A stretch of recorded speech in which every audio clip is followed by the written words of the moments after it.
ನಾವು ತ್ರಿಶೂಲ ಹಿಡಿದು ರಸ್ತೆಗಿಳಿಯದಿದ್ದರೆ ಮುಂದಿನ 5-7 ವರ್ಷಗಳಲ್ಲಿ ಭಾರತವು ಮುಸ್ಲಿಂ ರಾಷ್ಟ್ರವಾಗಲಿದೆ. ಈ ಭಾರತ ದೇಶವನ್ನು 300ಕ್ಕೂ ಹೆಚ್ಚು ವರ್ಷಗಳ ಕಾಲ ಮುಸ್ಲಿಂ ದೊರೆಗಳಾದಂಥ ಮೊಘಲರು ಆಳಿದ್ರು. ಮುಸ್ಲಿಂ ರಾಷ್ಟ್ರ ಮಾಡಲಿಕ್ಕೆ ಅವ್ರ ಕೈಲಿ ಸಾಧ್ಯ ಆಗಲೇ ಇಲ್ಲ. ಕ್ರಿಶ್ಚಿಯನ್ನರಾದಂಥ ಬ್ರಿಟಿಷರು 200ಕ್ಕೂ ಹೆಚ್ಚು ವರ್ಷಗಳು ಆಳಿದ್ರು. ಆದರೆ ಅವರೆಂದೂ ಕೂಡ ಭಾರತವನ್ನು ಕ್ರಿಶ್ಚಿಯನ್ ರಾಷ್ಟ್ರವನ್ನಾಗಿ ಮಾಡಲಿಕ್ಕೆ ಸಾಧ್ಯ ಆಗಲಿಲ್ಲ. ಭಾರತದಲ್ಲಿ ಶತಮಾನಗಳಿಂದ ಹಿಂದೂ, ಮುಸ್ಲಿಂ, ಕ್ರಿಶ್ಚಿಯನ್, ಸಿಖ್ ಧರ್ಮಗಳು ಒಟ್ಟಾಗಿ ಬೆಳೆದಿವೆ. ಸಹಬಾಳ್ವೆಯಾಗಿ ಅವರಿದ್ದಾರೆ. ಒಂದು ಧರ್ಮ ಇನ್ನೊಂದು ಧರ್ಮವನ್ನು ತಿಂದು ಹಾಕಲು, ನುಂಗಿ ಹಾಕಲು ಈ ನೆಲದಲ್ಲಿ ಸಾಧ್ಯವೇ ಇಲ್ಲ ಅಂತಕ್ಕಂಥದ್ದನ್ನ ಇತಿಹಾಸ ನಮ್ಮಲ್ಲಿ ತೋರ್ಪಡಿಸಿದೆ. ಆತ್ಮೀಯರೇ ನಮಸ್ಕಾರ. ಮುತ್ತು ಮಾತು ಕಾರ್ಯಕ್ರಮಕ್ಕೆ ನಿಮಗೆ ಸ್ವಾಗತ. ನಮ್ಮ ಭಾರತ ಶತಕೋಟಿ ಕನಸುಗಳ ನಾಡು. ಇಲ್ಲಿ ಲೆಕ್ಕವಿಲ್ಲದಷ್ಟು ನಂಬಿಕೆಗಳು, ಆಚಾರ ವಿಚಾರಗಳು, ಸಂಸ್ಕೃತಿಗಳು, ಉಡುಗೆ ತೊಡುಗೆಗಳು, ಊಟ ಉಪಚಾರಗಳು, ಹೀಗೆ ಹಲವು ವೈವಿಧ್ಯತೆಯ ಬಹುತ್ವದ ನಾಡು ನಮ್ಮದು. ಇಂಥ ಒಂದು ನಾಡಲ್ಲಿ ಒಂದು ದೊಡ್ಡ ಪ್ರಶ್ನೆ ಏನಪ್ಪ ಅಂತಂದರೆ, ನಮ್ಮ ಭಾರತ ಎಂದಾದರೂ ಮುಸ್ಲಿಂ ರಾಷ್ಟ್ರವಾಗಬಹುದೇ? ಈ ಪ್ರಶ್ನೆ ಏಕೆಂದರೆ ಒಬ್ಬ ವ್ಯಕ್ತಿ ಏನು ಹೇಳ್ತಾರೆ ಅಂತಂದರೆ, 2025ಕ್ಕೆ ಭಾರತ ಮುಸ್ಲಿಂ ರಾಷ್ಟ್ರ, ಶಾಕಿಂಗ್ ರಿಪೋರ್ಟ್ ಬಹಿರಂಗ. ಹಾಗಾದರೆ ಹಿಂದೂಗಳ ಜನಸಂಖ್ಯೆ ಎಷ್ಟು ಅಂತಕ್ಕಂಥ ಶಿವಮೂರ್ತಿ ಅಂತಕ್ಕಂಥ ಒಬ್ಬ ವ್ಯಕ್ತಿಯವರು 2024 ಡಿಸೆಂಬರ್ನಲ್ಲಿ ವಿಜಯ ಕರ್ನಾಟಕ ಪತ್ರಿಕೆಯಲ್ಲಿ ಒಂದು ವರದಿ ಬರೆದಿದ್ದಾರೆ.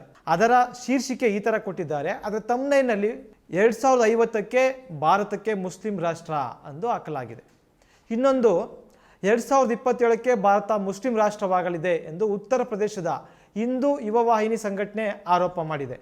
ಈ ಸಂಘಟನೆನ ಸ್ಥಾಪಿಸಿದವರು ಯಾರಪ್ಪ ಅಂತಂದರೆ ಉತ್ತರ ಪ್ರದೇಶದ ಹಾಲಿ ಮುಖ್ಯಮಂತ್ರಿ ಯೋಗಿ ಆದಿತ್ಯನಾಥ್ರವರು. ಈಗಲೂ ಕೂಡ ಅವರು ಈ ಸಂಘಟನೆಯ ಪೋಷಕರಾಗಿದ್ದಾರೆ. ಇನ್ನು 2030ಕ್ಕೆ ಭಾರತ ಇಸ್ಲಾಂ ದೇಶವಾಗುವುದನ್ನು ತಪ್ಪಿಸಲು ಯಾರಿಂದಲೂ ಸಾಧ್ಯವಿಲ್ಲವೇ ಅಂತಕ್ಕಂಥ ಶೀರ್ಷಿಕೆಯೊಂದಿಗೆ ಶ್ರೀಪಮ್ಮ ಅಂತಕ್ಕಂಥವ್ರು ಬರೆದಿದ್ದಾರೆ ಅಂತಕ್ಕಂಥ ತೋರಿಸ್ತಕ್ಕಂಥ ಪತ್ರಿಕಾ ವರದಿಯಂಗೆ ಕಾಣ್ತಕ್ಕಂಥ ಫೋಟೋವೊಂದನ್ನು ಸಾಮಾಜಿಕ ಜಾಲತಾಣಗಳಲ್ಲಿ ಹರಿದಾಡಲಾಗಿಸ್ತಾ ಇದೆ.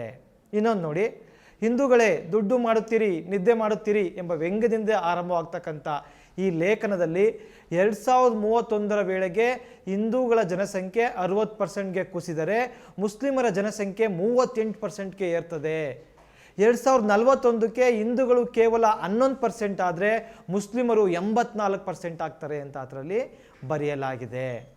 ಇನ್ನೊಂದು ನೋಡಿ, ನಾವು ತ್ರಿಶೂಲ ಹಿಡಿದು ರಸ್ತೆಗಿಳಿಯದಿದ್ದರೆ ಮುಂದಿನ 5-7 ವರ್ಷಗಳಲ್ಲಿ ಭಾರತವು ಮುಸ್ಲಿಂ ರಾಷ್ಟ್ರವಾಗಲಿದೆ ಅಂತಕ್ಕಂಥದ್ದನ್ನ BJP ನಾಯಕ ಜೈ ಭಗವಾನ್ ಅಂತಕ್ಕಂಥವರು ಹೇಳಿಕೆಯನ್ನು ಕೊಡ್ತಾ ಇದ್ದಾರೆ.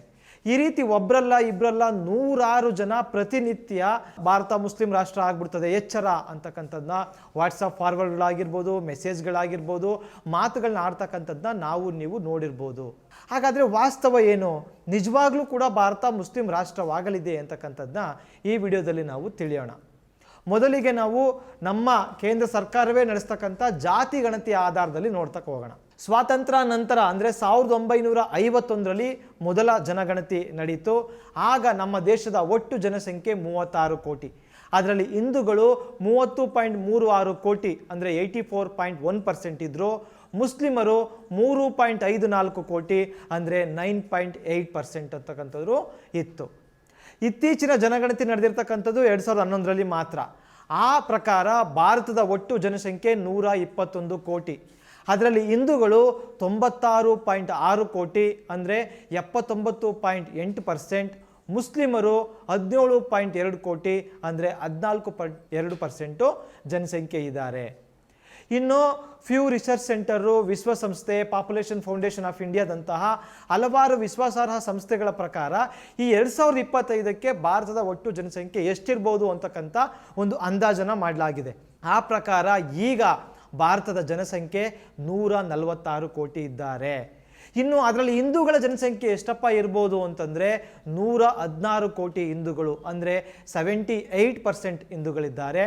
ಮುಸ್ಲಿಮರು 23 ಕೋಟಿ ಮುಸ್ಲಿಮರು ಅಂದರೆ 16% ಮುಸ್ಲಿಮರಿದ್ದಾರೆ ಅಂತಿದ್ದಾರೆ. ಸರಿ, ಇನ್ನು 25 ವರ್ಷ ಬಿಟ್ಟು ಈ ಜನಸಂಖ್ಯೆ ಎಷ್ಟಾಗ್ಬೋದು ಅಂತ ಒಂದು ವೈಜ್ಞಾನಿಕ ಆಧಾರದಲ್ಲಿ ಅಂದಾಜು ಮಾಡಲಾಗಿದೆ. ಅಂದರೆ 2050ಕ್ಕೆ ಭಾರತದ ಒಟ್ಟು ಜನಸಂಖ್ಯೆ ಸುಮಾರು 167ರಿಂದ 168 ಕೋಟಿ ಇರ್ತಾರೆ.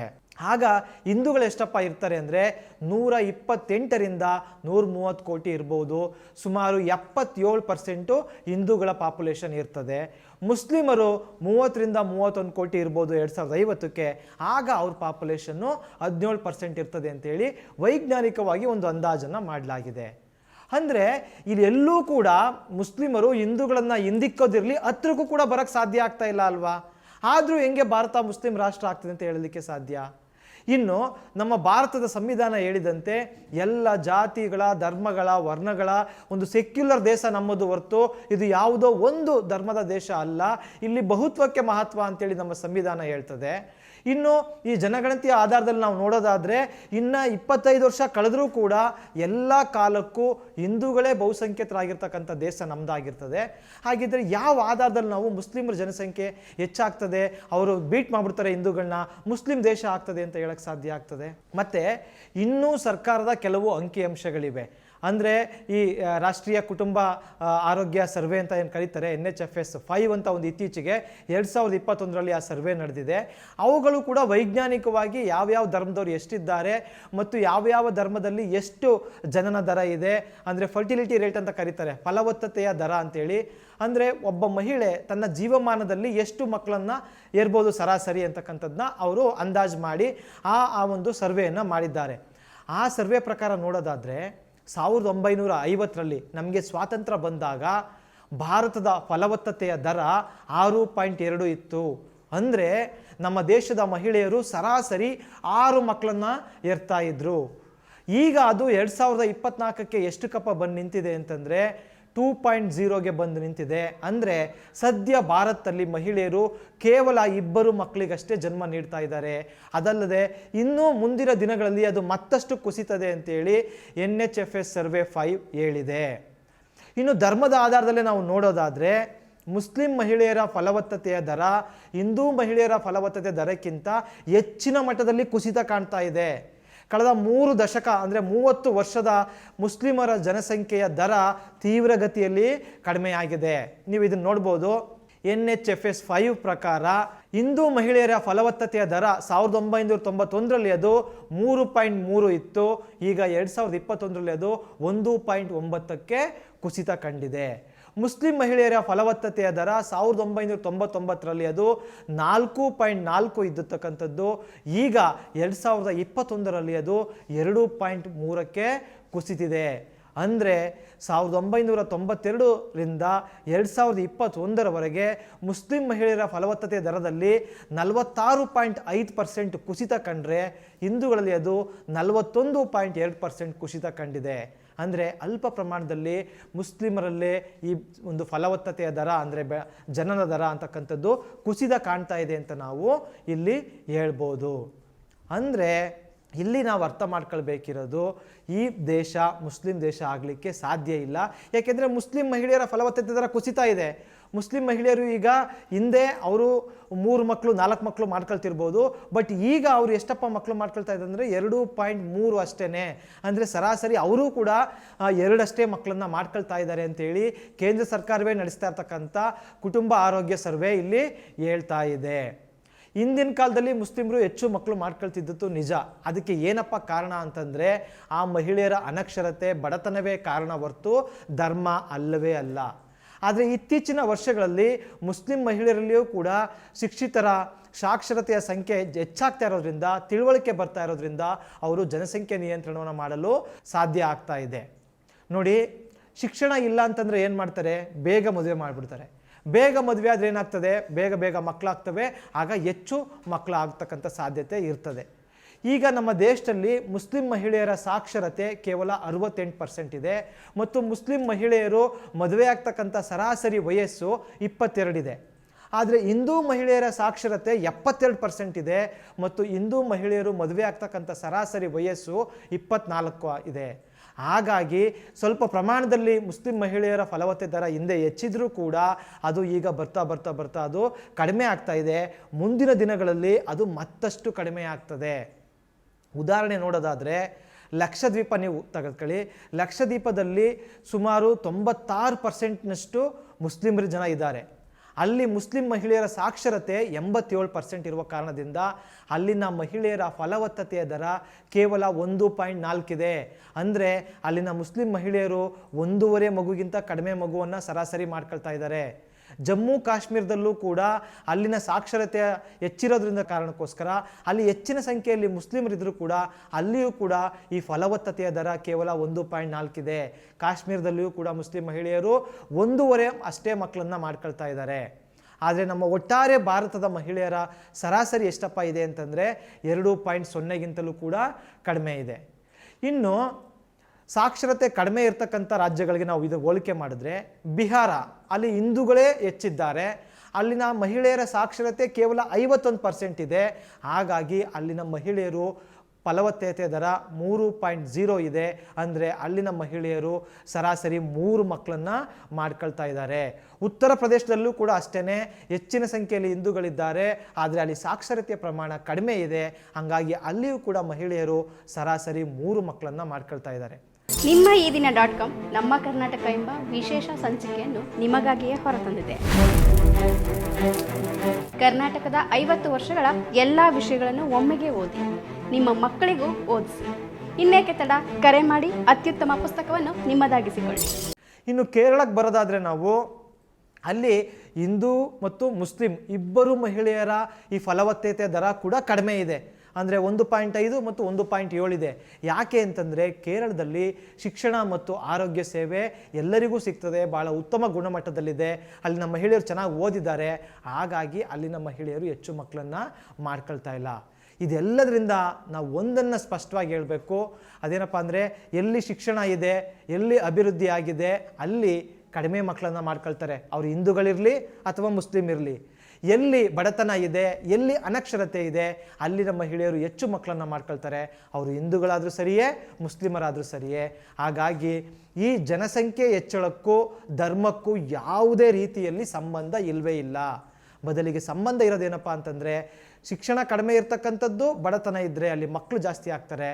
ಎಲ್ಲಿ ಶಿಕ್ಷಣ ಜಾಸ್ತಿ ಇದೆ ಮತ್ತು ಸ್ವಲ್ಪ ಅಭಿವೃದ್ಧಿ ಹೊಂದಿದೆ, ಅಲ್ಲಿ ಮಕ್ಕಳ ಸಂಖ್ಯೆ ಅಂತಕ್ಕಂಥದ್ದು ಕಡಿಮೆ ಆಗಿದೆ. ಇದನ್ನು ನೀವು ನಮ್ಮ ದಕ್ಷಿಣ ಭಾರತದ ರಾಜ್ಯಗಳನ್ನ ನೋಡ್ಬೋದು. ಕರ್ನಾಟಕ, ಕೇರಳ, ತಮಿಳುನಾಡು, ಆಂಧ್ರ ಪ್ರದೇಶ, ತೆಲಂಗಾಣ ಎಲ್ಲೇ ತೆಗೆದುಕೊಳ್ಳಿ, ಇದೆಲ್ಲ ಕಡೆ ಅಭಿವೃದ್ಧಿಯಾಗಿದೆ ಮತ್ತು ಶಿಕ್ಷಣ ಚೆನ್ನಾಗಿರೋದ್ರಿಂದ ಇಲ್ಲಿ ಜನಸಂಖ್ಯೆ ನಿಯಂತ್ರಣ ಆಗಿದೆ.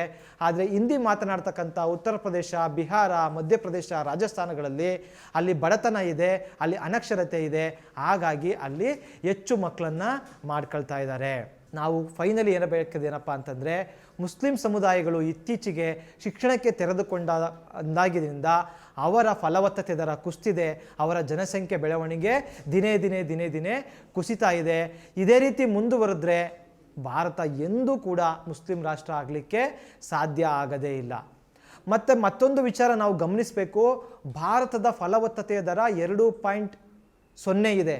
ಆದರೆ ಒಂದು ಆರೋಗ್ಯಕರ ಸಮಾಜದ ಅಂದರೆ ಸಮತೋಲಿತ ಸಮಾಜದ ಒಂದು ಫಲವತ್ತತೆಯ ದರ 2.1 ಇರಬೇಕು. ಭಾರತದ್ದು ಅದಕ್ಕಿಂತ ಕಡಿಮೆ ಇರೋದ್ರಿಂದ ನಾವು ಚಿಂತಿತರಾಗಿರಬೇಕು, ಕಳವಳಿಗಳಾಗಿರಬೇಕು. ನಾವಾಗಲೇ ಹೇಳಿದ್ವಲ್ಲ, ಚೀನಾ, ಜಪಾನ್, ತೈವಾನ್, ದಕ್ಷಿಣ ಕೊರಿಯಾ ಈ ರಾಷ್ಟ್ರಗಳು ಈ ರೀತಿ ಜನಸಂಖ್ಯೆ ನಿಯಂತ್ರಣವನ್ನು ಮಾಡಿ ಅದರ ದುಷ್ಪರಿಣಾಮವನ್ನು ಹೇಗೆ ಎದುರಿಸ್ತಾ ಇವೆ. ಆ ಒಂದು ದೇಶಗಳಲ್ಲಿ ಏನು ಯುವಕರ ಸಂಖ್ಯೆ ಕಡಿಮೆಯಾಗಿ ಮುದುಕರ ಸಂಖ್ಯೆ ಜಾಸ್ತಿಯಾಗಿ ಆರ್ಥಿಕತೆ ಹೊಡೆತ ಬಿದ್ದಿದೆ. ಹಾಗಾಗಿ ಇದು ಭಾರತಕ್ಕೂ ಕೂಡ ನಾಳೆ ದಿನ ಪ್ರಾಬ್ಲಮ್ ಆಗಬಾರ್ದು ಅಂತಂದರೆ ಈ ಫಲವತ್ತತೆ ದರವನ್ನು ನಾವು ಹೆಚ್ಚಿಸಬೇಕು. ಆದರೆ ಇದರಲ್ಲಿ ಒಂದು ಗಮನಿಸಬೇಕು ಅಂತಂದರೆ ಮಹಿಳೆಯರು ಎಷ್ಟು ಮಕ್ಕಳನ್ನು ಮಾಡ್ಕೋಬೇಕು ಅಂತಕ್ಕಂಥದ್ದನ್ನ ಬಿಟ್ಟು ಸಲಹೆ ಕೊಡಲಿಕ್ಕೆ ಗಂಡಸರಿಗೆ ಯಾವ ಹಕ್ಕು ಇಲ್ಲ. ಆ ಒಂದು ನಿರ್ಧಾರವನ್ನು ಮಹಿಳೆಯರಿಗೆ ಬಿಡಬೇಕು. ಅದಕ್ಕಿಂತ ಮುಂಚೆ ಆ ಒಂದು ಸಮಾಜದಲ್ಲಿ ಅತ್ಯುತ್ತಮ ಶಿಕ್ಷಣ ಇರಬೇಕು, ಉದ್ಯೋಗ ಇರಬೇಕು, ಒಳ್ಳೆ ಪರಿಸರ ಇರಬೇಕು, ಒಳ್ಳೆ ಆರೋಗ್ಯ ಇರಬೇಕು ಅಂತ ನಾನು ಮತ್ತೊಂದು ವಿಡಿಯೋದಲ್ಲಿ ವಿವರಿಸಿದ್ದೀನಿ. ಅದರ ಲಿಂಕನ್ನು ನೀವು ಡಿಸ್ಕ್ರಿಪ್ಷನಲ್ಲಿ ನೋಡಿ ಅದನ್ನು ಕೂಡ ನೋಡ್ಬೋದು. ಈಗ ಎರಡನೇ ವಿಚಾರಕ್ಕೆ ಬರೋಣ. ಅಂದರೆ ಜನಸಂಖ್ಯೆಯಲ್ಲಿ ಮುಸ್ಲಿಮರು ಹಿಂದೂಗಳನ್ನ ಬೀಟ್ ಮಾಡಲಿಕ್ಕೆ ಸಾಧ್ಯನೇ ಇಲ್ಲ ಅಂತ ನಾನು ಅಂಕಿ ಸಂಸ್ಥೆಗಳ ಪ್ರಕಾರ ನಿಮಗೆ ಹೇಳಿದ್ದೀನಿ. ಎರಡನೇದು ವಾದ ಏನಪ್ಪ ಮುಂದಿಡ್ತಾರೆ ಅಂತಂದರೆ ಮತಾಂತರ ಮಾಡಿ ಹಿಂದೂಗಳನ್ನ ಕನ್ವರ್ಟ್ ಮಾಡಿ ಅವ್ರ ಸಂಖ್ಯೆ ಕಡಿಮೆ ಮಾಡಿಬಿಡ್ತಾರೆ, ಮುಸ್ಲಿಮರು ಕ್ರಿಶ್ಚಿಯನ್ರ ಸಂಖ್ಯೆ ಜಾಸ್ತಿ ಆಗ್ಬಿಡ್ತದೆ ಅಂತಕ್ಕಂಥ ಮತ್ತೊಂದು ವಾದ ಇದೆ. ಈ ವಾದಕ್ಕೆ ವಾಸ್ತವ ಏನಪ್ಪ ಅಂತಂದರೆ ಈ ಒಂದು ಫ್ಯೂ ರಿಸರ್ಚ್ ಅಂತಕ್ಕಂಥವ್ರು ಮಾಡಿರ್ತಕ್ಕಂಥ ಸಂಶೋಧನೆ ಪ್ರಕಾರ ಎಷ್ಟೇ ಮತಾಂತರ ನಡೆದರೂ ಕೂಡ ಈ ದೇಶದ 90% ಹಿಂದೂಗಳಾಗಿಯೇ ಉಳಿತಾರೆ. ಅಂದರೆ ನೀವು ಅವರ 0.12% ಏನಾದರೂ ಒಂದಷ್ಟು ಮತಾಂತರದಿಂದ ಬೇರೆ ಧರ್ಮಕ್ಕೆ ಹೋಗ್ಬೋದೇ ಹೊರತು ದೊಡ್ಡ ಮಟ್ಟದಲ್ಲಿ ಯಾವುದೇ ಕಾರಣಕ್ಕೂ ಕೂಡ ಹಿಂದೂಗಳು ಮತಾಂತರ ಆಗಲಿಕ್ಕೆ ಸಾಧ್ಯನೇ ಇಲ್ಲ. ಇಷ್ಟು ವರ್ಷಗಳ ಇತಿಹಾಸದಲ್ಲಿ ಅವರೆಂದೂ ಕೂಡ ದೊಡ್ಡ ಮಟ್ಟದಲ್ಲಿ ಮತಾಂತರ ಆಗಿಲ್ಲ ಅಂತಕ್ಕಂಥದ್ದನ್ನ ಈ ಒಂದು ಫ್ಯೂ ರಿಸರ್ಚ್ ಅಂತಕ್ಕಂಥದ್ದು ಹೇಳ್ತದೆ. ಎರಡನೇದು, ನಮ್ಮ ದೇಶದಲ್ಲಿ ದೊಡ್ಡ ಮಟ್ಟದಲ್ಲಿ ಮತಾಂತರ ಆಗಿರ್ತಕ್ಕಂಥ ಸಂದರ್ಭ ಯಾವುದಪ್ಪ ಅಂದರೆ ಅದು ಮೊಘಲರ ಆಳ್ವಿಕೆಯಲ್ಲಿ 1700ನೇ ಇಸ್ವಿಯ ಸುತ್ತಮುತ್ತ ಸ್ವಲ್ಪ ಮತಾಂತರಗಳು ನಡೆದಿವೆ. ಆಗಲೂ ಕೂಡ ಸುಮಾರು 10%ಇಂದ 25%ವರೆಗೂ ಮಾತ್ರ ಮತಾಂತರ ಆಗಿರ್ಬೋದು ಅಂತೇಳಿ ಆಗಿನ ಕಾಲದ ಜಜಿಯಾ ತೆರಿಗೆ ಇರ್ಬೋದು, ಭೂಮಿ ಸರ್ವೆ ದಾಖಲೆಗಳ ಆಧಾರವಾಗಿ ಇಟ್ಕೊಂಡು ರಿಚರ್ಡ್ ಇಟನ್ ಅಂತಕ್ಕಂಥವ್ರು ಒಂದು ದೊಡ್ಡ ಲೇಖನವನ್ನೇ ಕೂಡ ಬರೆದಿದ್ದಾರೆ. ಅದು ಕೂಡ ಎಲ್ಲಿ ಮತಾಂತರ ನಡೀತು, ಏನು ಪಾಕಿಸ್ತಾನ ಇದೆಯಲ್ಲ, ಪಂಜಾಬು ಸಿಂಧ್ ಪ್ರಾಂತ್ಯ ಅಲ್ಲಿ ನಡೆದಿದೆ. ಮತ್ತು ದೇಶ ವಿಭಜನೆ ಆದಾಗ ಆ ಮತಾಂತರವಾದಂಥ ಬಹಳಷ್ಟು ಜನ ಅವರು ಪಾಕಿಸ್ತಾನದಲ್ಲಿ ಇರಲಿಕ್ಕೆ ಅಥವಾ ಬಾಂಗ್ಲಾದೇಶದಲ್ಲಿ ಇರಲಿಕ್ಕೆ ಬಯಸಿದ್ದಾರೆ ಮತ್ತು ಅಲ್ಲಿದ್ದಾರೆ. ನಮ್ಮ ಭಾರತ ದೇಶ ಏನಿದೆ ಇದು ಸೆಕ್ಯುಲರ್ ದೇಶವಾಗಿಯೇ ಉಳಿದಿದೆ ಅಂತಕ್ಕಂಥದ್ದು. ಇನ್ನು ಮತಾಂತರಗಳು ನಡೀದೇ ಇಲ್ಲ ಅಂತ ನಾವು ಹೇಳೋಕ್ಕಾಗಲ್ಲ, ಸಣ್ಣ ಪ್ರಮಾಣದಲ್ಲಿ ನಡೀತವೆ. ಮತಾಂತರಗಳು ಯಾವತ್ತೂ ಕೂಡ ವೈಯಕ್ತಿಕವಾಗಿ ಒಂದು ಕುಟುಂಬನೋ 2 ಕುಟುಂಬನೋ 3 ಕುಟುಂಬನೋ ಈ ರೀತಿಯಾಗಿ ಇಸ್ಲಾಂಗೆ, ಕ್ರಿಶ್ಚಿಯನ್ಗೆ, ಬೌದ್ಧ ಧರ್ಮಕ್ಕೆ ಮತಾಂತರ ಆಗ್ತಾರೆ.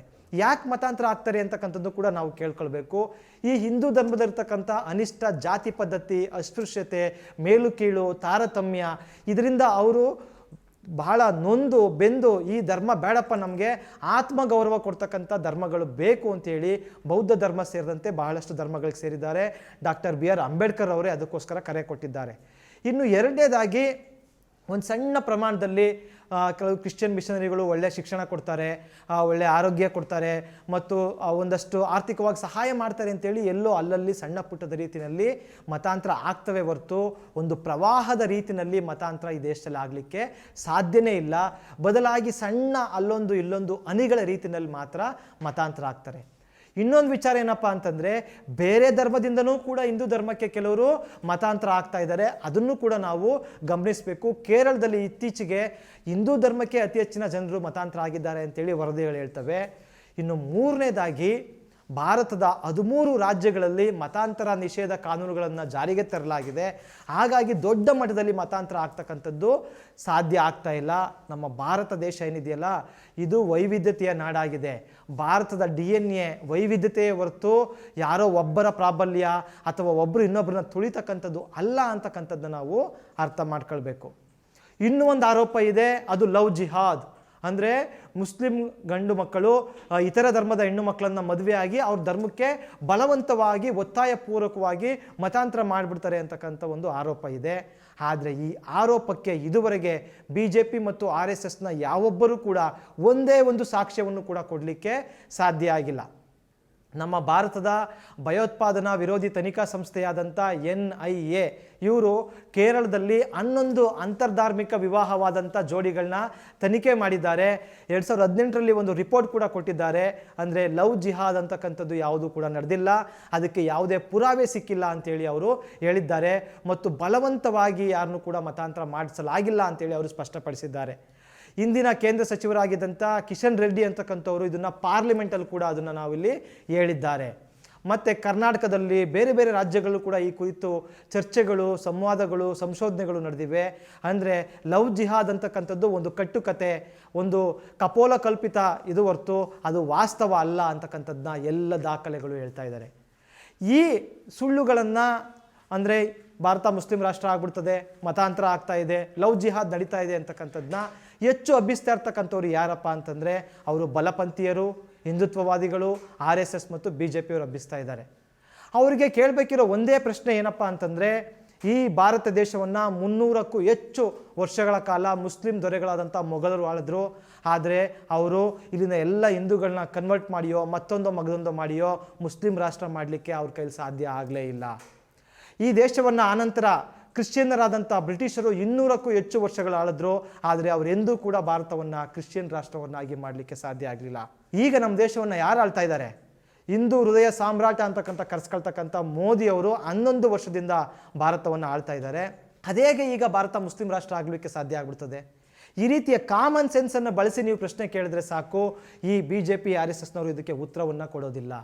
ಅದರ ಬದಲಿಗೆ ಅವರು ಈ ದೇಶದ ಬಹುಸಂಖ್ಯಾತ ಹಿಂದೂಗಳಲ್ಲಿ ಭಯವನ್ನು ಹುಟ್ಟಿಸಿ ದ್ವೇಷವನ್ನು ಹುಟ್ಟಿಸಿ ಅವರು ಇನ್ನೊಬ್ಬರಿಗೆ ಅಡಿಯಾಳಾಗಿ ಬದುಕಲು ಅವರ ಒಂದು ಕಲ್ಪಿತ ಶತ್ರುವನ್ನು ಮುಂದಿಟ್ಟು ನೋಡಿ ಮುಸ್ಲಿಮರಿಂದ ನಿಮ್ಗೆ ಅಪಾಯ ಇದೆ ಅಂತಕ್ಕಂಥ ಸುಳ್ಳುಗಳನ್ನು ಅಪಪ್ರಚಾರವನ್ನು ಮಾಡಿ ಭಯವನ್ನು ಹುಟ್ಟಿಸ್ತಾ ಇದ್ದಾರೆ. ಇನ್ನೊಂದು ಕಡೆ ನಿಮ್ಮನ್ನು ರಕ್ಷಣೆ ಮಾಡಲಿಕ್ಕೆ ನಾವು ಬಂದಿದ್ದೀವಿ ಅಂಥೇಳಿ ನಮಗೆ ವೋಟ್ ಹಾಕಿ ಅಂಥೇಳಿ ಹಿಂದೂಗಳ ಧ್ರುವೀಕರಣ ಮಾಡಲಿಕ್ಕೆ, ಹಿಂದೂ ವೋಟ್ ಬ್ಯಾಂಕ್ ಮಾಡಲಿಕ್ಕೆ, ಹಿಂದೂಗಳನ್ನು ತಮ್ಮ ಅಧೀನರನ್ನಾಗಿ ಮಾಡ್ಕೊಳ್ಳಿಕ್ಕೆ ಈ ರೀತಿಯ ನಾಟಕಗಳನ್ನ ಆಡ್ತಾ ಇದ್ದಾರೆ. ಆ ನಾಟಕಗಳ ಪ್ರಭಾವವಾಗಿ ಪರಿಣಾಮವಾಗಿ ಅವರು ರಾಜಕೀಯ ಅಧಿಕಾರವನ್ನು ಪಡೀಲಿಕ್ಕೆ ಈ ಸುಳ್ಳು ಭಯ ದ್ವೇಷವನ್ನು ಆಡ್ತಾ ಇದ್ದಾರೆ. ಭಾರತದ ವೈವಿಧ್ಯತೆಯನ್ನು ದುರ್ಬಲಗೊಳಿಸಿ ಏನು ಏಕರಾಷ್ಟ್ರ ಏಕ ಸಂಸ್ಕೃತಿ ಏಕ ಭಾಷೆ ಅಂತಕ್ಕಂಥ ವಿಷ ಹರಡಲು ಅವರು ಮುಂದಾಗ್ತಾ ಇದ್ದಾರೆ. ಹಾಗಾಗಿ ದಯವಿಟ್ಟು ಧರ್ಮ ಅಪಾಯದಲ್ಲಿದೆ ಅಂತ ಯಾರಾದರೂ ಹೇಳಿದ್ರೆ ಅವ್ರನ್ನ ಯಾವುದೇ ಕಾರಣಕ್ಕೂ ಕೂಡ ನಂಬಬೇಡಿ. ಯಾಕೆಂದರೆ ನಮ್ಮ ಧರ್ಮಗಳು ಅಷ್ಟು ಸಣ್ಣ ವಿಚಾರಗಳಲ್ಲ. ಯಾರೋ ಒಬ್ಬರು ಬಂದು ಮಾಡಿದ ತಕ್ಷಣ ಅದು ಅಲ್ಲಾಡಲಿಕ್ಕೆ, ಅದು ನಾಶ ಆಗಲಿಕ್ಕೆ ಅಲ್ಲ. ಇದನ್ನು ಸಾವಿರಾರು ವರ್ಷಗಳಿಂದ ಇಲ್ಲಿನ ಜನರು ನಂಬಿ ಆಚರಿಸ್ಕೊಂಡು ಬರ್ತಾ ಇದ್ದಾರೆ. ಅದನ್ನು ಏಕಾಏಕಿಯೋ ಏನೋ ರೀತಿಯಲ್ಲೋ ಅದನ್ನು ನಾಶ ಮಾಡಲಿಕ್ಕೆ ಸಾಧ್ಯವಾಗದೇ ಇಲ್ಲ. ನಮ್ಮ ಈ ಭಾರತ ಅಂತಕ್ಕಂಥದ್ದು ವೈವಿಧ್ಯತೆಯಿಂದ ಕೂಡಿದ ಹಲವಾರು ಧರ್ಮಗಳು ಪರಸ್ಪರ ಸಹಕಾರ ಸಹಬಾಳ್ವೆಯಿಂದ ಬದುಕ್ತಾ ಇರ್ತಕ್ಕಂಥ ಒಂದು ದೇಶ ಆಗಿದೆ. ಈ ನಮ್ಮ ಧರ್ಮವನ್ನು ರಕ್ಷಣೆ ಮಾಡಲಿಕ್ಕೆ ಸಂವಿಧಾನದ 25ನೇ ವಿಧಿ ಇದೆ. ನಮ್ಮ ಕಾನ್ಸ್ಟಿಟ್ಯೂಷನ್ ಅದನ್ನು ಕಾಪಾಡ್ತದೆ. ಪ್ರತಿಯೊಬ್ಬರಿಗೂ ತಮ್ಮ ಧರ್ಮವನ್ನು ಆಚರಿಸುವ ಪ್ರಚಾರ ಮಾಡುವ ಹಕ್ಕನ್ನು ನಮ್ಮ ಕಾನ್ಸ್ಟಿಟ್ಯೂಷನ್ ಕೊಟ್ಟಿದೆ ಮತ್ತು ಎಲ್ಲ ಧರ್ಮಗಳ ಸುರಕ್ಷತೆಯ ಗ್ಯಾರಂಟಿಯನ್ನು ನಮ್ಮ ಸಂವಿಧಾನ ಕೊಟ್ಟಿದೆ. ಭಾರತದಲ್ಲಿ ಶತಮಾನಗಳಿಂದ ಹಿಂದೂ ಮುಸ್ಲಿಂ ಕ್ರಿಶ್ಚಿಯನ್ ಸಿಖ್ ಧರ್ಮಗಳು ಒಟ್ಟಾಗಿ ಬೆಳೆದಿವೆ, ಸಹಬಾಳ್ವೆಯಾಗಿ ಅವರಿದ್ದಾರೆ. ಒಂದು ಧರ್ಮ ಇನ್ನೊಂದು ಧರ್ಮವನ್ನು ತಿಂದು ಹಾಕಲು ನುಂಗಿ ಹಾಕಲು ಈ ನೆಲದಲ್ಲಿ ಸಾಧ್ಯವೇ ಇಲ್ಲ ಅಂತಕ್ಕಂಥದ್ದನ್ನ ಇತಿಹಾಸ ನಮ್ಮಲ್ಲಿ ತೋರ್ಪಡಿಸಿದೆ. ಹಾಗಾಗಿ ಧರ್ಮ ಅಪಾಯದಲ್ಲಿದೆ ಅಂತಕ್ಕಂಥದ್ದು ಸುಳ್ಳು, ಮುಸ್ಲಿಂ ರಾಷ್ಟ್ರ ಆಗ್ತದೆ ಅಂತಕ್ಕಂಥದ್ದು ಸುಳ್ಳು, ಅವರು ಒಂದು ಧರ್ಮದವರು ಪೂರ್ತಿ ಕೆಟ್ಟವರು ಮತ್ತೊಂದು ಧರ್ಮದವರು ಪೂರ್ತಿ ಒಳ್ಳೆಯವರು ಅಂತಕ್ಕಂಥದ್ದು ದೊಡ್ಡ ಸುಳ್ಳು. ನೋಡಿ, ಅನ್ಯಾಯ ಅಂತಕ್ಕಂಥದ್ದನ್ನ ಎಲ್ಲ ಧರ್ಮದವರು ಮಾಡ್ತಾರೆ. ಅನ್ಯಾಯಕ್ಕೆ ಒಳಗಾದವರು ಎಲ್ಲ ಧರ್ಮದಲ್ಲೂ ಇದ್ದಾರೆ, ಎಲ್ಲ ಜಾತಿಯಲ್ಲೂ ಇದ್ದಾರೆ, ಎಲ್ಲ ಸಮಾಜದಲ್ಲೂ ಇದ್ದಾರೆ. ಹಾಗಾಗಿ ಕೆಲವೇ ಧರ್ಮದಲ್ಲಿ ಮಾತ್ರ ಒಳ್ಳೆಯವರಿದ್ದಾರೆ, ಕೆಲವೇ ಜಾತಿಗಳಲ್ಲಿ ಒಳ್ಳೆಯವರಿದ್ದಾರೆ ಅಂತಕ್ಕಂಥದ್ದು ಸುಳ್ಳು. ಎಲ್ಲ ಜಾತಿ ಧರ್ಮಗಳಲ್ಲಿ ಒಳ್ಳೆಯವರು ಇದ್ದಾರೆ, ಕೆಟ್ಟವರು ಇದ್ದಾರೆ. ಅನ್ಯಾಯವನ್ನು ಯಾವ ಧರ್ಮದವ್ರು ಮಾಡಿದ್ರೂ ಕೂಡ ತಪ್ಪೇನೆ. ಹಾಗಾಗಿ ಕೆಟ್ಟದ್ದನ್ನು ಯಾವ ಧರ್ಮದವರು ಮಾಡಿದ್ರೂ ತಪ್ಪೇನೆ. ಒಳ್ಳೆಯದನ್ನು ಯಾರು ಮಾಡಿದ್ರೂ ಕೂಡ ನಾವು ಅವರನ್ನು ಸ್ವಾಗತಿಸಬೇಕು ಅಂತಕ್ಕಂಥ ಒಂದು ಕಾಮನ್ ಸೆನ್ಸನ್ನು ನಾವು ಬಳಸ್ಕೊಂಡ್ರೆ ಈ ದೇಶವನ್ನು ನಮ್ಮ ದೇಶ ಆಗಲಿ ಉಳಿಸ್ಕೊಳ್ಳೋಕ್ಕೆ ಸಾಧ್ಯ ಅಂತ ಹೇಳ್ತಾ ಇದ್ದೀನಿ. ಇದಿಷ್ಟು ಇವತ್ತಿನ ವಿಡಿಯೋ. ಮುಂದಿನ ವಿಡಿಯೋದಲ್ಲಿ ಭೇಟಿಯಾಗೋಣ. ನಮಸ್ಕಾರ. ಮತ್ತಷ್ಟು ವಿಶೇಷ ವಿಡಿಯೋಗಳನ್ನು ನೋಡಲು ಮತ್ತು ಹೊಸ ವಿಡಿಯೋಗಳ ಬಗ್ಗೆ ತಿಳಿಯಲು ಈ ದಿನ .com ಯೂಟ್ಯೂಬ್ ಚಾನೆಲ್ ಸಬ್ಸ್ಕ್ರೈಬ್ ಮಾಡಿ ಮತ್ತು ಬೆಲ್ ಐಕಾನ್ ಕ್ಲಿಕ್ ಮಾಡಿ.